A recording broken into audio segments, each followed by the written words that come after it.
की शिवसेनेचा पालकमंत्री द्यावा। शिवसेनेचे दोन दोन आमदार आहेत, एक विधान परिषदचा एक विधानसभेचा। शिवसेनेचेच पालकमंत्री नेमावा या नंदुरबार जिल्ह्यामध्ये, तर झपाट्याने अजून विकास होईल, वेळेवरती निधी खर्च होईल आणि शिवसेना स्टाईलनेच कामं बी होतील। की शिवसेनेचा पालकमंत्री द्यावा। शिवसेनेचे दोन दोन आमदार आहेत, एक विधान परिषदचा एक विधानसभेचा।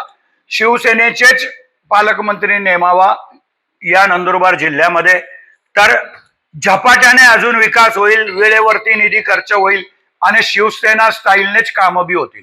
की शिवसेनेचा पालकमंत्री द्यावा। शिवसेनेचे दोन दोन आमदार आहेत, एक विधान परिषदचा एक विधानसभेचा। शिवसेनेचेच पालकमंत्री नेमावा या नंदुरबार जिल्ह्यामध्ये, तर झपाट्याने अजून विकास होईल, वेळेवरती निधी खर्च होईल आणि शिवसेना स्टाईलनेच कामं बी होतील।